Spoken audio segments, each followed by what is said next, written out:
Listen to Rock the Walls with Patrick Walford, Saturdays 8 to 10 p.m. Eastern, only on Adobe Radio. Hey guys, what's up? Patrick Walford here with you. You guys are about to hear an interview that I did with Josh Cain, guitarist, and Matt Taylor, bassist of Motion City Soundtrack.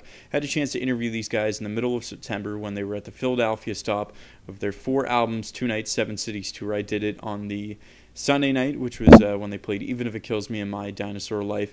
And for myself, Motion City Soundtrack, more than any band that I've ever listened to, has been a really influential band because back in 2007, they're the band that really made me want to first go to a show, and from there, my love for music just completely grew. And Motion City Soundtrack's always been a band that has meant a lot to me and will always be a favorite band. So to get a chance to sit down with these guys and take the fanboy aspect out of it and get to pick their brains apart of it, a whole bunch of different stuff. It's really cool. So this is part 1 of part 2 of my interview with Motion City Soundtrack. You can catch part 2 a little bit later on tonight, where we talk all about the brand new 5th album. So enjoy the interview, guys. Thanks a lot for checking it out. I'm Matt Taylor. I play bass in Motion City Soundtrack. I'm Josh Cain. I play guitar in Motion City Soundtrack as well. Now, you guys have been out on this 4 albums, 2 nights, 7 cities tour for a bit now. How have the first few cities gone for you guys? You guys are about, this is the midway point of the tour, but so far you guys have played a couple places on the West Coast, and then obviously New York City and Boston. How's it really been going so far? It's been going fantastically, I would say. These shows are really fun because it's kind of a specialized, very specific crowd that you're asking to come to the show. It's a little higher ticket price, and what you're doing is playing through your records. So we're finding that a lot of people are showing up and singing through the entire records with us, which is amazing. Like, that's not something you normally see. Sure, you'll get people singing certain songs, but they don't all know all your songs. But this crowd, I feel like, is really devoted and really excited to see their favorite album or whatever. So it's been really good, and it's been good for us as a band too, because we're pulling these songs out of our butts. Like, we haven't played them in so long, and it's been awesome. It's been really fun. It's a challenge, so yeah, it's a good thing. Yeah, it is. I mean, and even like some of the shows like New York and Boston, there's some of those moments that are like probably going to be one of some of my top moments of shows that we've had. Like New York was really a great point, I think, in our whole career. Like that, it just felt really good to play that show.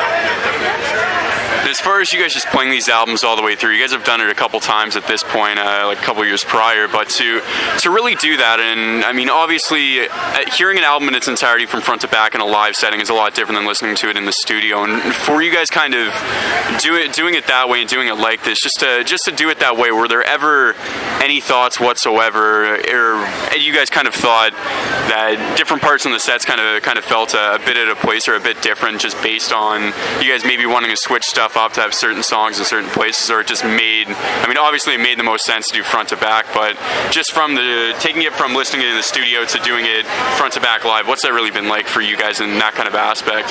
Well, the great thing is that it's an order that's set. I mean, it's like you expect it to go that way, so you know what's coming up. I mean, some records, from my point of view, like some records flow super well, and other records it's like, oh, this is a kind of a little hiccup. It's kind of, you notice the hiccups that you maybe haven't noticed in like how the songs might flow. Like maybe you went from a slow to a fast to a slow song, and maybe that was a little goofy. Maybe you should have kept the slow songs next to each other. But I think overall what I found is our records tend to flow really well together and move really fast. Even the ones with like acoustic songs in the middle of the record, the momentum isn't lost, I don't think. So no, as far as it goes, you see a lot of fans ranking the albums, and I mean, obviously, being a couple years removed even from My Dinosaur Life, for yourselves, is there any possible way that you guys could rank all 4 records from favorite to least favorite at this point in time, or?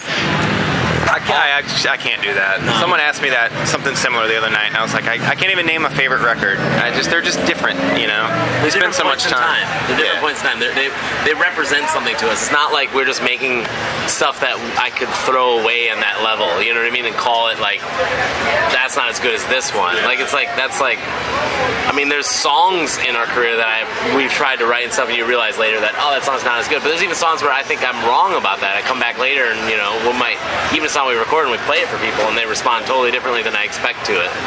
You know, I think for us, the best thing for us to do is not listen to what anybody ever says to us, and make more music. That's works for us. With that in mind, for you guys, over the past 4 albums, has there ever been a particular song for you guys that really, obviously you guys are proud of your entire catalog, but I mean, has there been really surprised by a song that you guys took and really surprised to see that fans really, they keep on requesting it, or they keep on saying, you know, this song on the record I really love, that you guys are kind of like, wow, like I didn't think as many people would connect on that song in the way that they did? I think this is a weird answer, but I have something.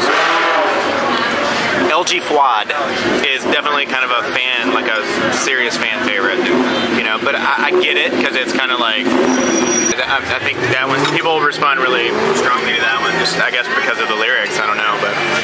Yeah, for me, like a song like History Lessons, it was so weird for us when we actually put it on there. I was like, maybe we shouldn't have put that on there, and we kind of ignored it because we thought people didn't like it.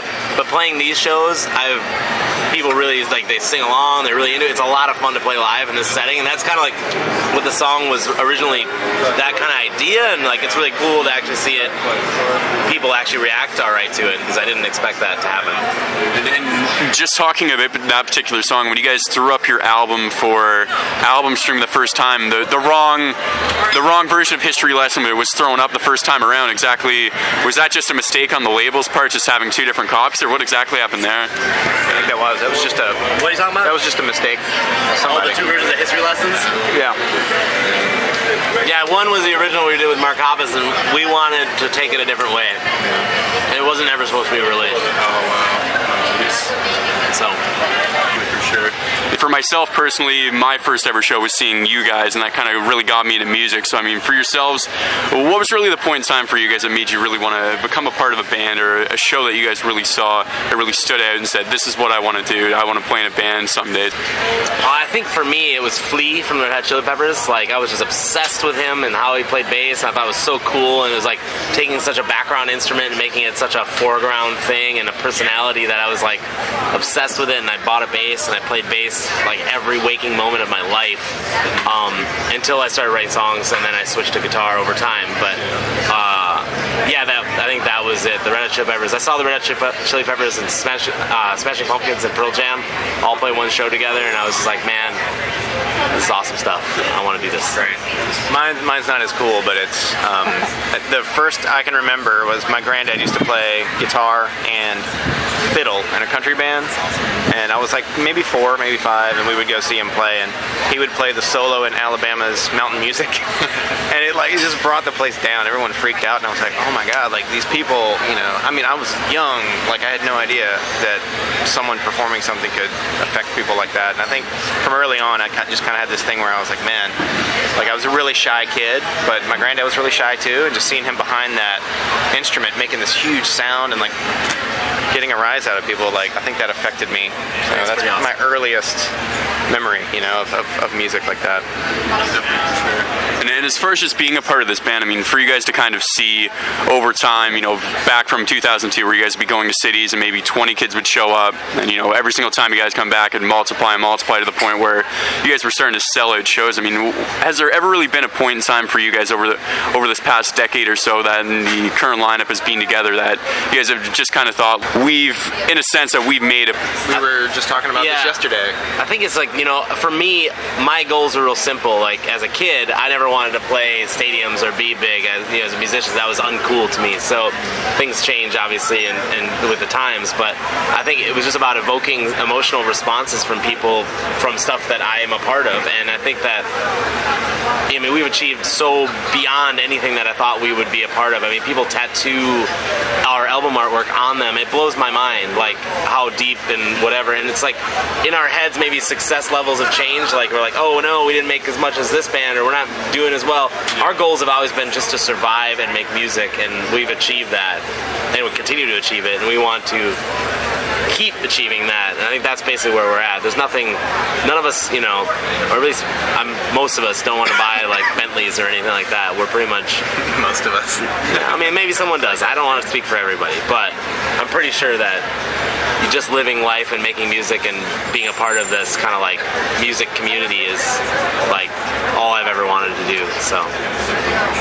And just in that aspect of you guys kind of seeing the scene change so much, just even over the past couple of years, though, the way it has, I mean, I think if you guys even look to something towards Warped Tour, which you guys played last year, whereas this year the main stage was a very heavy focus on a lot of like metal kind of bands that play heavy music. And I mean, for you guys to kind of see you guys going through that, seeing, you know, Screamo in the mid-2000s and all the kind of emo music to where it was the neon all-time low kind of stuff for a bit, where it's at now with a lot of those kids, and I think you're kind of seeing pop punk starting to come back and being brought up to that level once again. I mean, for you guys and kind of seeing that and getting to tour through all that kind of stuff and seeing it happen right before your eyes, I mean, has there really been anything over this past decade that's really surprised you more than anything, just as a touring band and kind of seeing the aspect of some of these different types of music becoming really popular?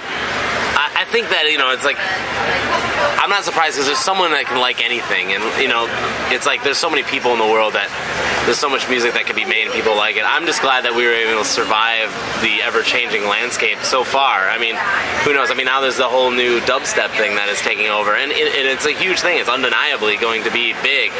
How long it lasts, I have no idea. It's like, I can never tell you those things. You know, I never knew how long we would possibly last, like how, you know, the scene that we're attached to or not attached to. I think that's what our goals have always been, to kind of walk the lines between everybody else so that we're never really in one of those areas.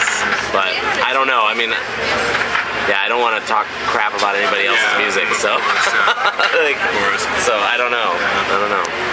In the aspect of you guys now getting older, you guys are getting into your 30s. Josh, you have a wife and a child at home, and then Matt, you're going to be getting married. For you guys to kind of grow up through all this and kind of see as you guys are starting to get older, as you guys said, this has grown to anything bigger than you guys had ever thought. I mean, to kind of see that, do the thoughts start to creep in your guys' head a bit? You know, what's going to happen after this band's done touring and that kind of stuff? How much is that really thought about from you guys at this age and this point in time? I think everybody's kind of, you know, that's in the back of their head. I don't think about it much. When I do, I get freaked out, so I stop. But, you know, it's always there, and I think we've started just doing other things just because we know that it's not going to last forever. Obviously, we're going to go as long as we can, and we have no plans of doing anything other right now. But, you know, Josh is making records with bands. Justin has other stuff, you know, just projects. Tony has his toy company.